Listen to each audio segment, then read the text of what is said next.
Do you know what a temporary buy down is? You may have heard of the terms of 321, 21, or 10 buy down. So I want to take a minute to go over those and explain those to you. I'm going to use the 21 as our initial example. That's the one that I do the most right now in this market.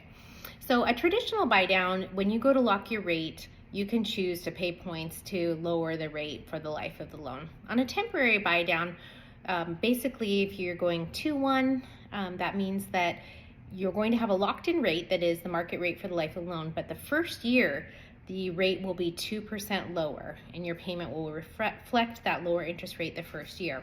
The second year it will be 1% lower and the payment difference will reflect that 1% lower, and then in the third year it goes up to that fully amortized full rate payment. The benefit is, in a market like this where we have the higher rates and there is a good chance that we'll see some lower rates in the future, that you can then at that time refinance and get that permanent lower rate.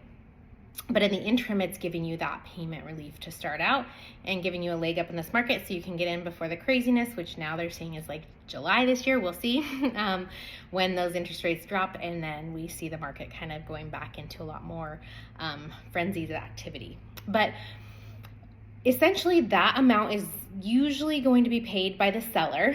And then let's say you have a 2-1 buy down, so you've got that 2 years of interest.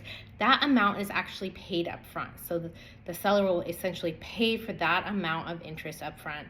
And if you refinance, say after a year, you'll actually get the remainder of that buy down back when you go to refinance. So you're not going to lose out on that money. So it is a great option in this market.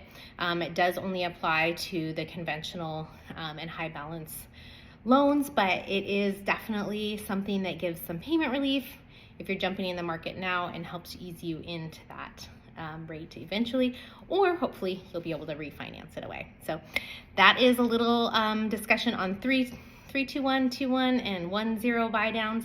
321 will be 3% lower the first year, 2% lower the second year, 1%. And the difference with those is going to be, okay, obviously the seller's going to have to pay more on the 321, so it's all going to come down to the negotiation and how it all works out, and that's why the 2-1 is usually the most popular. But any questions on those temporary buy downs, I would love to answer those for you. I hope you have a beautiful day and look forward to seeing you soon.